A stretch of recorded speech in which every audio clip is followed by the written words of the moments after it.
Good morning everybody, West Country Explorer here, and welcome to day 8 of my pilgrim walk from Winchester to Canterbury.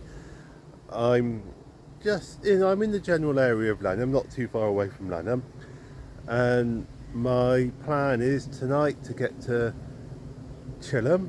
I think it's Chilham I'm aiming for. My aim is to get to Chilham today.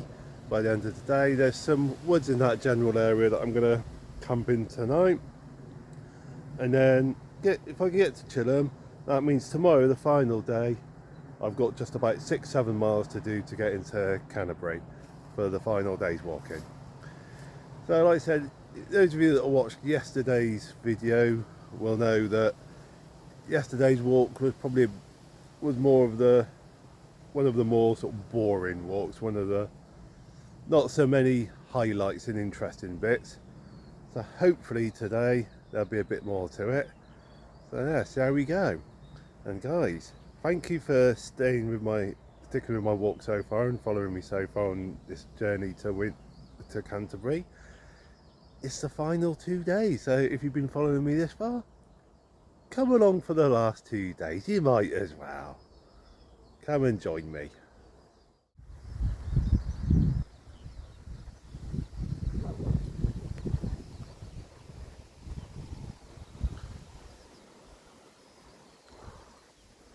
The weather's a bit better today than it was during the night. Did have bits of rain during the night, so I was glad I had my tent up. No repeat performance of the first night.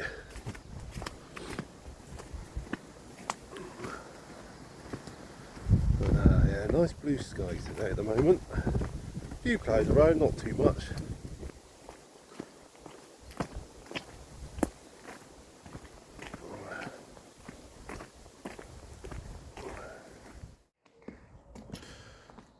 Just coming into the little village of Charing.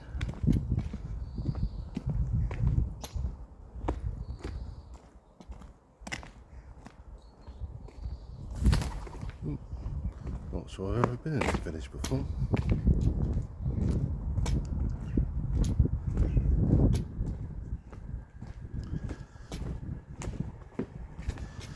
Pity the cars are spoiling the view.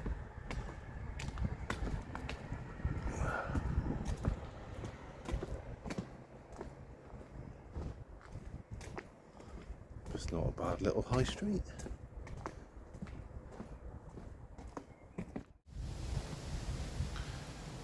Some impressive buildings here.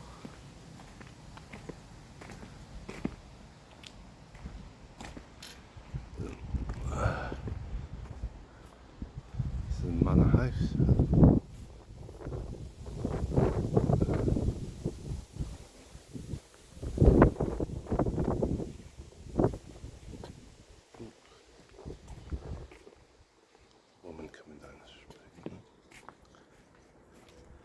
Morning.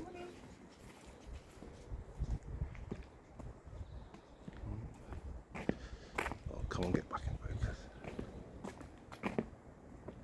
There's the church.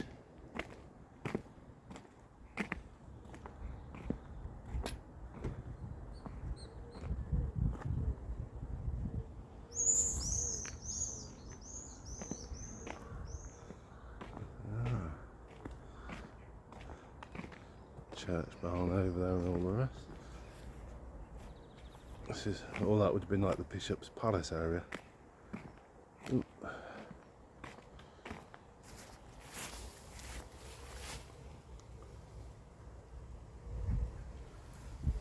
Oops.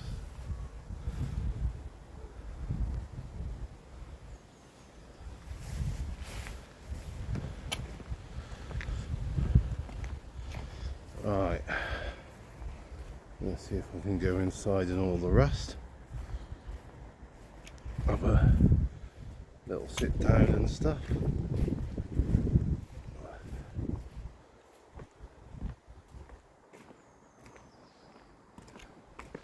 Oh, don't see one of those often.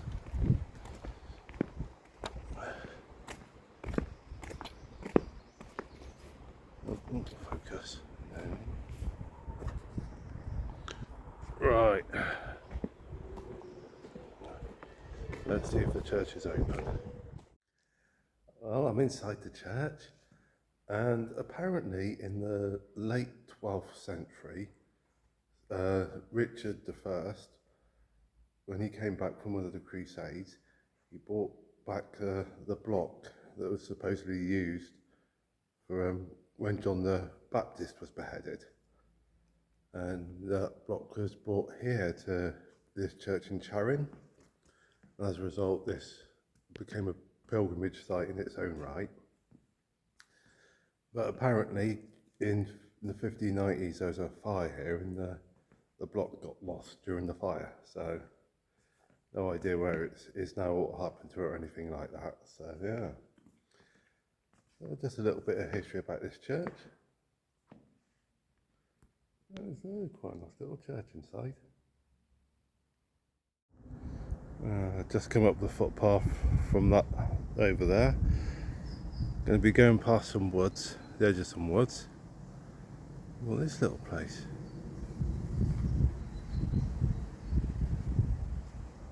Oh. Oh, dear me.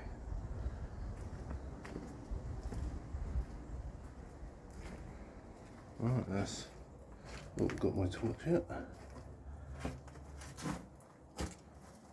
A little fireplace there. Oh.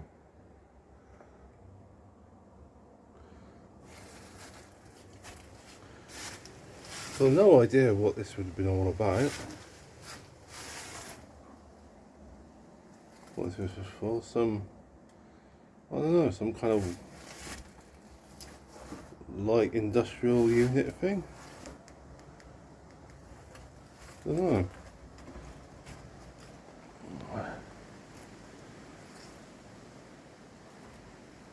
Oh, I don't know if there was some kind of a lime works over here. I mean, I know there's an old disused quarry very nearby.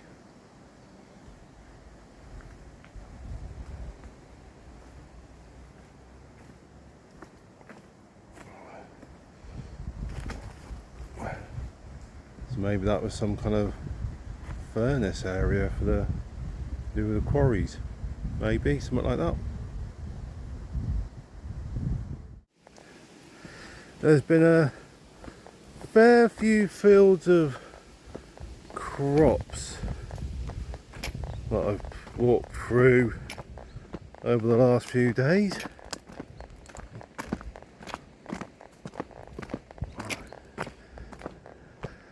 I'll tell you something, doing this walk, certainly one way to sort of reconnect a little bit with nature.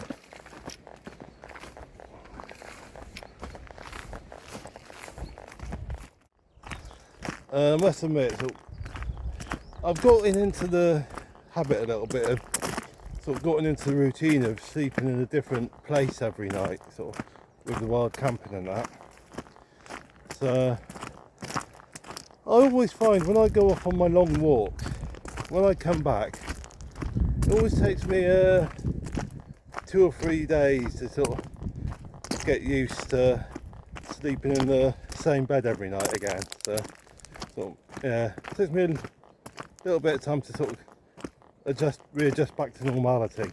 I remember quite a few years ago now, well, 2015 and 2016, 2 years in a row in the summertime, I went on long cycle rides. First one was Liverpool down to Gibraltar with a couple of other guys, and 2015. In 2016, it was just a solo cycle tour around, well, mainly around England, to do a bit of southern Scotland as well. I was doing wild camping then, so for 2 months, every night, camping in a different place and all the rest. And so when those tours came to an end, you know, having spent 2 months camping in a different place each night, sort of moving from one area, constantly on the move, one area to another, and constantly moving about, it took me flipping ages to get used to being in one place again. and all the rest, to be sort of back to sleeping in the same bed every night. Yeah, so it makes me sort of appreciate that people who have been on the move for a long time, for whatever reason, if people have sort of been, I don't know, let's say someone's become homeless and they've spent, say, a year or two constantly on the move as a homeless person. Yeah, it must be exceedingly difficult for them to go from having spent a year or so constantly on the move to suddenly being sort of living in the same place, like day to day. Yeah. But anyway, so that was a little tangent there I was going off on. Yeah. Now here we have, just coming up through the trees, is the ruins of St Mary's Church in Eastwell. It's got bombed during the war. And in the early 50s, the roof all fell in. So this is all that's left of it.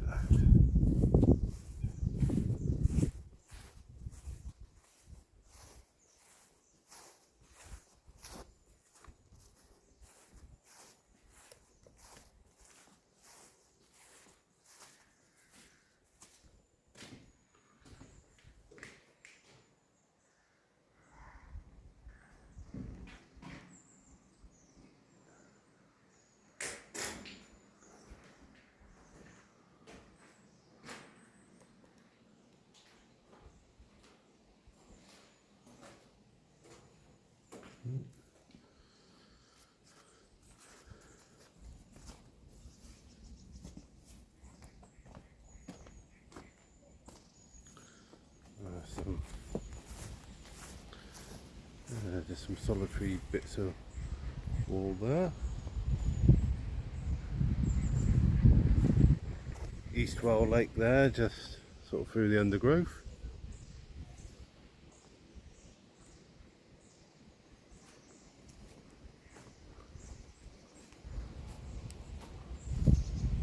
Please do not clamber on the walls.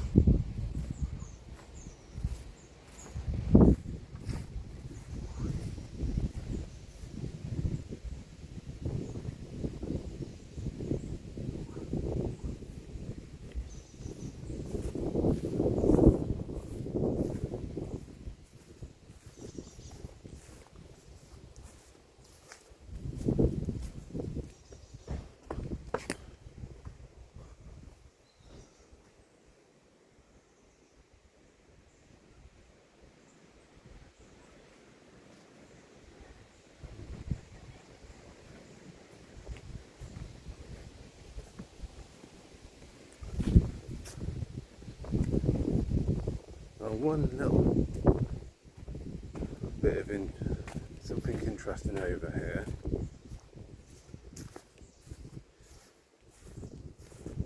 Now, somewhere in this churchyard is buried a gentleman. He is known as Richard of Eastwell. That's one of the names he's known by. This isn't the tomb he's buried in, though there is an inscription here claiming he's buried here, but other sources say it's not actually where he's buried. It's reputed to be the tomb of Richard Plantagenet, 22nd of December 1550. Now there was a gentleman who lived out his latter life in Eastwell. He was known as Richard of Eastwell, and he died on the 22nd of December 1550, and it is claimed that he was a son of Richard III, the last Plantagenet King of England. Richard III was killed at the Battle of Bosworth in 1485, And like I said, Richard III, he was the last of the Plantagenet family, and it's claimed that this Richard is it's claimed that he's the son of Richard, one of the sons of Richard III. And it's also claimed that he might possibly have been sort of Richard, Duke of York, one of the princes from the Tower. I mean, I was reading a bit of information about this Richard of Eastwell on Wikipedia as I was making my way here. I mean, how reliable is Wikipedia? I think what you read on Wikipedia you have to take with a thumping great big bag of salt. You know. But I personally think Wikipedia is alright as an exceedingly generic starting point. You know. And I do emphasise the word exceedingly generic, you know, so don't put too much faith in Wikipedia. But no, I'm going to be going home. I'm intrigued to know a bit more of this Richard of Eastwell, the supposed son of Richard III, who is buried here in Eastwell Church. So yes, just a little interesting snippet of history of this little area of Kent. Oh, deep joy! A mixture of blue skies and black clouds. Look at that lovely, lovely black cloud. Is it gonna rain? Is it not gonna rain? Is it gonna rain on me? Is the rain gonna avoid me? Who knows? It's a mystery.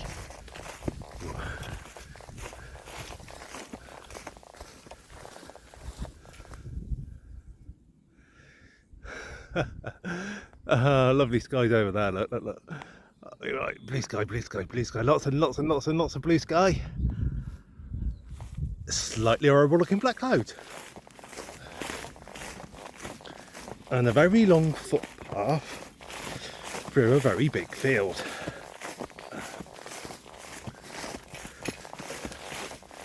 Oh, this is the kind of walk I like. Not necessarily the rather ominous looking clouds, but when there's blue skies and a bit of sunshine and just out in the open countryside, it's not too hilly here. Yeah, it's good, it's good. I'm enjoying it.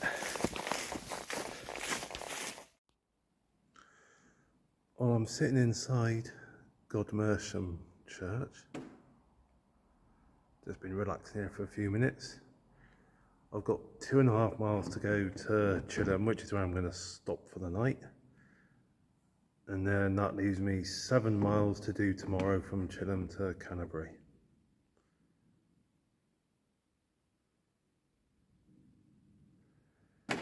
So sitting in this church, I just feel so relaxed.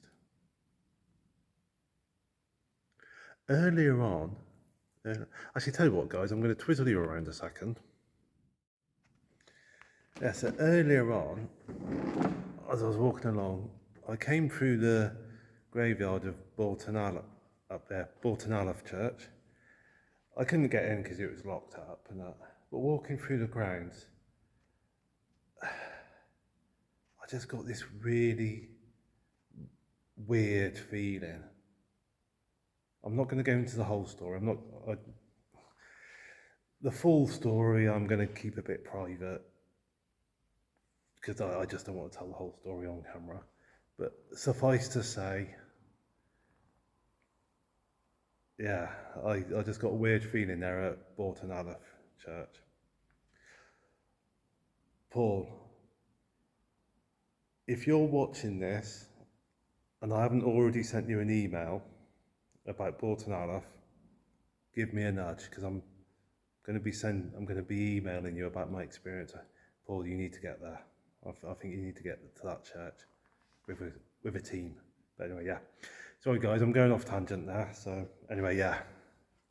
That was just a little off tangent message for Paul from 3P's Afterlife. Yeah. But this church here, God Mersham Church, it feels safe. It feels good. It feels clean. It feels happy. It feels like a safe sanctuary. So yeah. But anyway, guys, I'm waffling a little bit, and a lot of you are probably thinking, what is he gibbering on about? So anyway, this is God Mersham Church, and I think it's about time I carried on with the last 2.5 miles. There's the tower of God Mersham Church where I've just been. So on the other side of the church is the main road. You can probably hear the traffic a little bit in the distance. But this road here that I'm walking along now, this used to be the main road to Canterbury back in the day.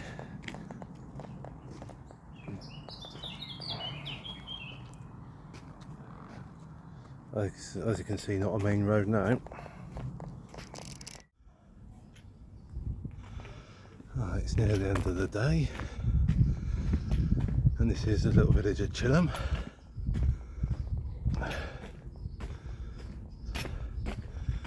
There's quite some nice little houses.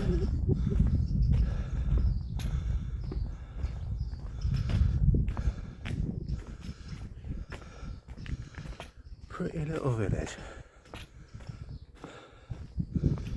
Right, somewhere around here is a church. So it's about 5:30 in the evening, and yeah, I'm gonna find the church. Hopefully it's open, I can get a stamp, and it's just a case of find some woods to settle down in. There's some woods nearby, not too far away, so it's all good, guys. It's all, tell you what, here's the church. Right.